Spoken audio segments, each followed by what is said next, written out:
Good afternoon, everybody. Here we go again, another great day. All that wonderful snow that I was talking about in a previous video is all starting to melt. That's fine, there'll be plenty more of that throughout the year. It's always good just to have that first snow kind of come through though, drop down. Those of you that might not know, got my Redhead hat on. This one's got the little light on it, check it out. I don't know if you can see it. Actually, I'm gonna mess around, burn out my battery, but it's got the light on it because it gets really dark here really fast.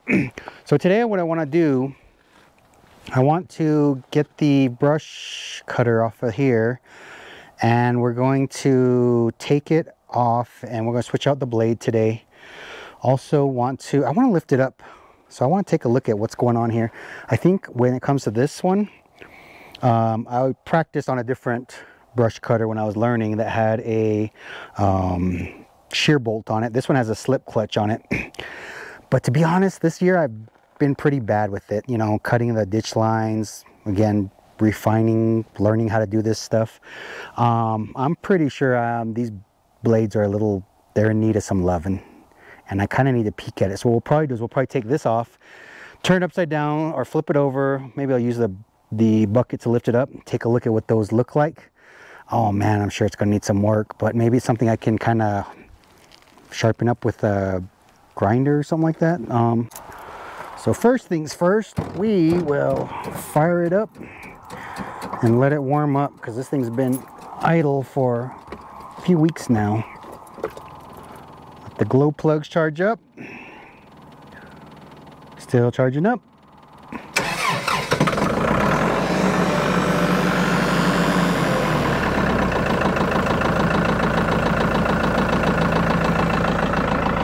And actually this is probably a good time to go ahead and we'll use what's left of our diesel. So we had empty diesel cans going into the winter. We're at about a quarter of a tank right now, so we will put it to where that remainder of the gas goes into there. Every time I fill up this tractor and I carry my little 5-gallon buckets up here, I always think about this one show I kind of started with when I was watching some hay videos, and that was from a channel called North Texas Hay. And this fella, who's not around anymore, darn it, he had passed away, but real smart fellow in terms of the way he irrigated and the way he loaded hay. As far as one of the first times I saw him using like a grapple, an accumulator, all that stuff, that was pretty cool.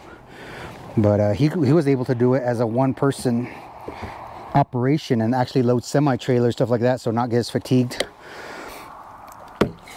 But anyhow, he had a gas can. He had one of those high flow gas cans, and then he had like the big nozzle on that thing, and he could empty out 5 gallons, I think it was 5 gallons or 6 gallons in a matter of seconds. And I always think about that when I'm emptying my gas, because I'm just thinking it takes a while for me to empty it this way using this stuff. But I don't know, I like it that it's safe to transport, at least in this. But I sometimes wonder if that's a setup I could do, at least here on the farm.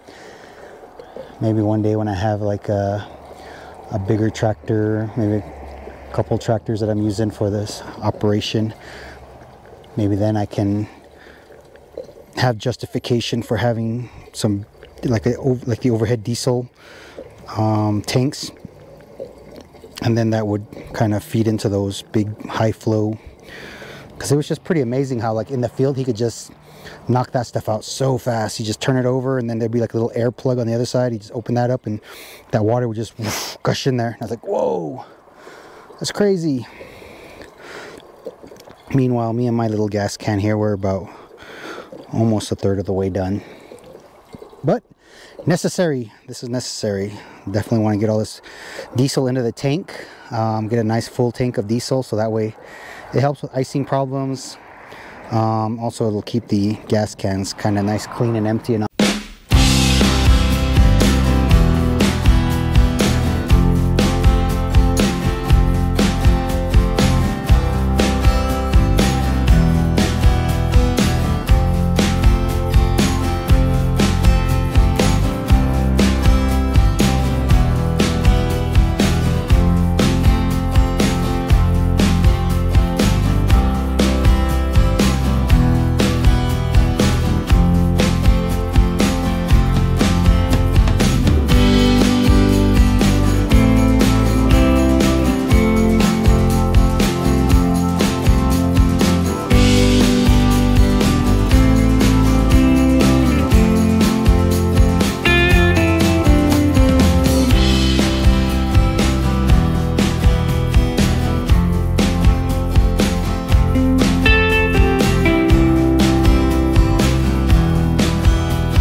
Okay, so what we're doing is we're positioning the bucket over, I'm probably going to attach it to this right here and lift this whole thing up so we can get a idea of what that looks like underneath there.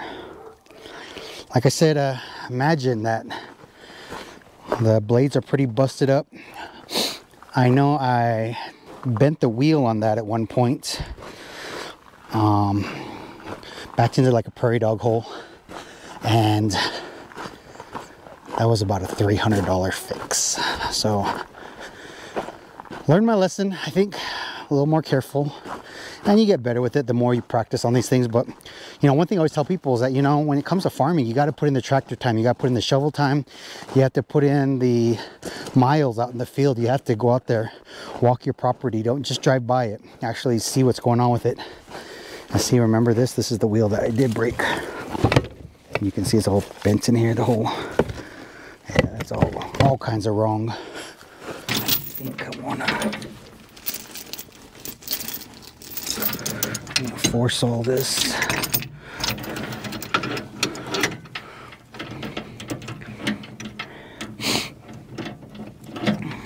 What you guys think? Maybe? Let's try it out.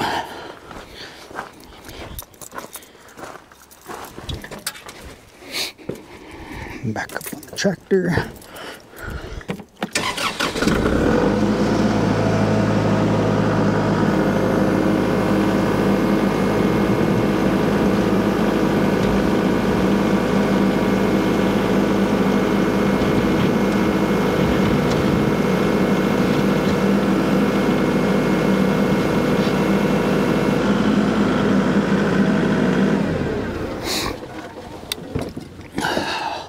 Oh man, I can already see it.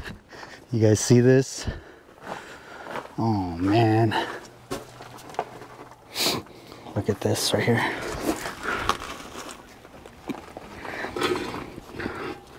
Yikes, huh? This blade used to be straight and all the way across like that.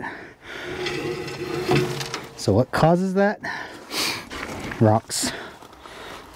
Oh, I've hit everything with this. Steel posts, wooden posts. Oh, let's see here. Yeah, these blades are pretty rough. Now, for those of you that aren't familiar with a rotary cutter, so this disc spins around like this very quickly. It's driven by this PTO shaft, which attaches to the back of the tractor. This spins, turns the gearbox there, whips this thing around, and the way the rotary cutters really get their cut through is through the speed. So the velocity of this, those, even though they're not sharp, and they shouldn't be, their goal is actually to whip things. So when you're going through brush, willow, stuff like that, these pieces right here actually go so fast that it more or less pulverizes the stalks and stems of things. So it's not really like a lawnmower would, where you're actually counting on the cutting edge. This is more about the sheer power of that as it's spinning around. Wow, look at this. I wonder if there's more of that.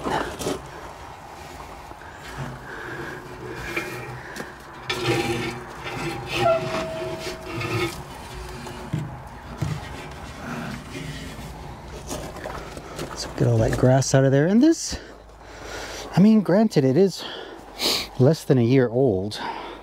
I think I did pretty good overall. You know, as we're looking at this, yeah, it can use some help and some work, but it ain't bad. It ain't bad, and I don't want to use a blade on it yet, so maybe like halfway through the summer we'll take another look at this and kind of see if that's something we want to do. Up here you can kind of see where the plates dig into the ground. These shoes is what skids into the ground. And then up here, this just keeps the rocks from coming forward. But overall, looks pretty good. Like I said, we'll hook it back up, and we're gonna end up putting it over here in this barn, in this lean-to side.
not a lot of time left here. Not a lot of time left here, and the sun is going down. I don't know if you see my cat up there. Yes, baby, you need your food too, huh? Okay, we'll go inside, get you fed. So I guess with that, I'll go ahead and sign off for today. It was a good productive day. We got the pellets put away, we got the brush cutter taken off, and I got to look at the bottom of it. Yikes. Be more careful with it, you know, do some more with it. But you know, that was probably my best investment this last year. I love it. Other than that, business as usual. See if we can get some more customers lined up. Start gearing up for next year. Now I want to walk you guys through a farm journal too. Having a farm journal is kind of important, so I want to walk you guys through that. It's kind of a synopsis of the business plan, but it's kind of down to a book to where you're tracking your expenses, you're tracking your revenue, you're got your contact information for all your customers. There's a lot of good stuff that goes into there, so it's kind of good to kind of just keep that going and then treat it like a journal on a daily basis. Write in what you did for the day, stuff like that. It really quantifies your work. So there's days you may feel like I didn't do a lot, but you know, when you look back upon that journal, you'd be surprised how much you actually do in a day, and the work you do is meaningful. So keep trucking out there, guys. You know, I'm here working right beside you guys, wherever you are, whatever state you're in. Let's keep going. Momentum, you know, us farmers, we got to stick together. So for today, I'm going to go ahead and call it quits, get these cats fed, get everything put away. I want to thank you guys again for tuning in. If you can, please like and subscribe. If this is your first time viewing the channel, I do have a bunch of others. I tend to go off into some different directions, but that's just me and the life I live. And I appreciate everyone else's channels that are out there. I do subscribe and watch a lot of others. So if you find value in what I'm doing, please subscribe. Check in. Right now I'm kind of putting out a lot of videos. As the winter goes on, I'll see what I can do. Again, it's also about really getting into my editing and learning how to edit both video and sound, doing voiceovers and music, and kind of that content is going to be my next part. Really dialing in on the audio part. So that's kind of I think my chore for the next 2 weeks, is to really see if I can dial that in a lot better. And then, you know, all the stuff I'm learning over the winter is going to get me ready so I can come out of the gate in the spring when it's time to start turning on the water, irrigating, getting out in the fields, do some fence line work, stuff like that. I'll already have that knowledge. So now's the time to practice. You know, there's downtime. You know, there's no such thing as downtime. So this is all just switching the focus from doing field work to doing editing. You got to put time in on the camera. You got to put time in on the software. You got to learn it, pay your dues. I don't have a problem with that. But again, for those of you that are out there, thank you again for watching the channel. Please keep an eye out for some more content that's coming. Like, subscribe, tell your friends about it.